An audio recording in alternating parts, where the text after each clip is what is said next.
தமிழுக்கும் தமிழர்களுக்கும் விஜய் விஜயோட அன்பான பணிவான வணக்கங்கள். நம்ம இன்னைக்கு எதை பற்றி பார்க்க போகிறோன்னா, நம்ம கமலஹாசன் அவர்களுடைய நடிப்பில் நம்ம சங்கர் அவர்களுடைய டைரக்ஷனில் வரப்போகிற படம் தாங்க இந்தியன் 2. இந்த படத்தை பற்றி தான் இன்றைக்கி நம்ம சில விஷயங்களை பார்க்க போகிறோம். ஸோ இந்த படத்தில் ஆடியோ லான்ச் வந்து இப்போ தான் ரிலீஸ் பண்ணியிருக்காங்க. அது மட்டும் இல்லைங்க, நம்மள பல பேருக்கு தெரிஞ்சிருக்கோம் நம்ம இந்தியன் தாத்தா யார் அப்படின்றது 90 கிட்ஸ்லேருந்து 2Kல பிறந்தவங்களுக்கு நிறைய பேர் தெரிஞ்சிருக்கும். ஆனால் இப்போ பிறந்தவங்களுக்கு தெரிஞ்சுக்க அதிக வாய்ப்பு இல்லைங்க.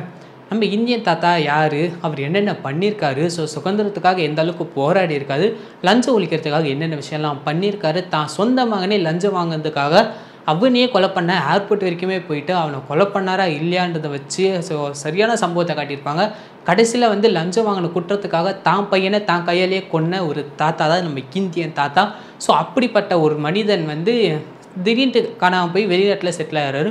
ஸோ அங்கேருந்து மறுபடியும் தமிழ்நாட்டுக்கு எப்படி வராரு, ஸோ பார்ட் 2 எப்படி இருக்க போகுது அப்படின்ற ஒரு எதிர்பார்ப்பு நமக்குள்ளே அதிகமாகவே இருக்குங்க. அது மட்டும் இல்லாமல் நம்ம கமல்ஹாசன் அவர்களுடைய ஃபேன்ஸ் மட்டும் இல்லாமல் ஸோ இந்த தமிழ்நாடு முழுக்கவே அந்த படம் எப்படி இருக்க போகுது அப்படின்ற ஒரு ஆர்வத்தை தோன்ற மாதிரி தாங்க இருக்குது.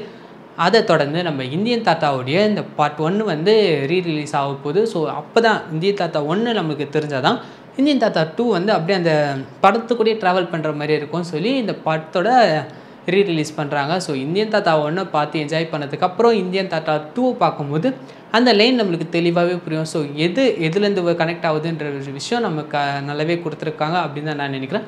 ஸோ நம்ம இந்தியன் தாத்தா எப்படி வரப்போகிறாரு அப்படின்றத பார்க்க நான் இன்னும் அவ்வளோ வெயிட் பண்ணிகிட்டு இருக்கேங்க.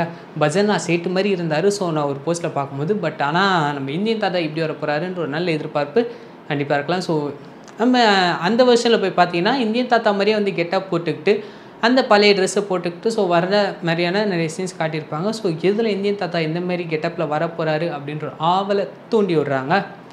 ஸோ இதுலேயும் கண்டிப்பாக லஞ்சத்தை ஒழிக்கிறதுக்கான ஒரு பொசிஷனில் நம்ம இந்தியன் தாத்தா வந்திருப்பார். ஸோ நம்ம இந்தியன் தாத்தா காணாமல் போய் இப்போ இருக்கக்கூட லஞ்சம் நம்ம நாட்டில் தலைவிரிச்சு ஆடிக்கிட்டு தான் இருக்கும். ஸோ அந்த லஞ்சத்தை ஒழிக்கிறதுக்காக இப்போ என்னென்ன விஷயங்கள்லாம் கொண்டு வர்றாரு, யாரெல்லாம் போட்டு தள்ள போகிறாரு, ஸோ எதில் எதிர்த்து காட்டி நம்ம மக்களுக்கு புரிய வைக்க போகிறாரு அப்படின்றது தாங்க. ஸோ இதுக்கு நடுவில் நிறைய விஷயங்கள் நிறைய படங்கள் வந்திருக்கு. நம்ம ஜெயம் ரவி அவர்கள் நடித்த படத்துலேயே நிமிர்ந்த நிலை பார்த்திங்கன்னா லஞ்ச ஒழிப்பு அதை வச்சு தான் எடுத்திருப்பாங்க. ஸோ நேர்மையாக இருக்கிறதுக்கும் லஞ்சம் கொடுக்காமல் வேலை பார்க்குறதுக்கும் லஞ்சம் வாங்கினா என்ன குற்றம். ஸோ இப்போ நீங்கள் ஒரு கவர்மெண்ட் ஆஃபீஸ்க்கு போகிறீங்க, உங்களுக்கு ஒரு விஷயம் நடக்கணும் அப்படின்னும் போது நீங்கள் ஒரு புரோக்கரை தேடி பிடிச்சி இந்த வேலையை சீக்கிரம் முடிக்கணுன்றதுக்காக அந்த தேடல் அதுதான் ஊழல். ஸோ இப்படி தான் நம்ம ஜெயம் ரவி அவர்கள் சொல்லியிருப்பார். ஸோ அந்த மாதிரியான விஷயங்கள்லாம் கனெக்டாக இருக்குது. ஸோ இப்போ இருக்க காலகட்டத்தில் பார்த்தீங்கன்னா ரீரிலீஸ் படங்கள் தாங்க நல்லாவே வருது. இப்போ புத்தம் புதிய படங்கள் எடுக்கிறது ஓடுதோ இல்லையோ, ஆனால் ரீரிலீஸ் பண்ணுற எல்லா படமே வந்து நல்லாவே ஓடுது, நல்லாவே வசூலும் தருதுங்க. ஸோ அதுக்கு உதாரணத்தை பார்த்தீங்கன்னா நம்ம வடச்சென்னையாக இருக்கட்டும், அதுக்கப்புறம் யாரடி நீ மோகினியாக இருக்கட்டும், அதுக்கப்புறம் நம்ம தளபதி அவர்கள் நடிச்ச கில்லியாக இருக்கட்டும். ஸோ இந்த மாதிரியான படங்கள்லாம் வந்து ரீலீஸ் ஆகி ஸோ ஒரு நல்ல முன்னேற்றம் கருத்து நல்ல பாக்ஸ் ஆஃபீஸ்லாம் கலெக்ஷன் அதிகமாகவே ஆகிருக்குங்க. ஆனால் இப்போ வர புது படங்களுக்கு அந்த அளவுக்கு கலெக்ஷன் காட்டவே முடியல. ஸோ வந்த ஒரே வாரத்தில் வந்து க்ளோஸ் பண்ணிவிட்டு அடுத்த படங்கள் தாவி போயிடுது. ஸோ இந்த மாதிரியான நிறைய படங்கள் வந்து உடனே வந்து அவுட் ஆகி வெளியே போயிருக்கு. ஸோ இந்த மாதிரியான விஷயங்கள் இப்போ நிறைய நடந்துகிட்ருக்கு. அது மட்டும் இல்லாமல் இந்த சம்மருக்கு நம்ம சுந்தர் சி அவர்கள் எடுத்த படம் தாங்க அரண்மனை 4. ஸோ நம்ம யாருமே எதிர்பார்க்கவில்லை. இந்த அரண்மனை 4 வந்து தேட்டரில் பயங்கரமாக ஓடி நல்ல வசூலை கொடுத்துருக்கேங்க. இந்த சம்மருக்கு ஒரு நல்ல ட்ரீட்டாக நம்ம சுந்தர் சி அவர்கள் கொடுத்துருக்காரு அப்படின்னு தான் நான் சொல்லுவேன். ஸோ நம்ம 2 and 3 ஓரளவுக்கு பேலன்ஸ் பண்ணுற மாதிரி தான் இருந்துச்சு. பட் ஆனால் 4 வந்து எல்லாமே பார்த்து என்ஜாய் பண்ணுற அளவுக்கு கொடுத்துருக்காரு நம்ம சுந்தர் சி அவர்கள்.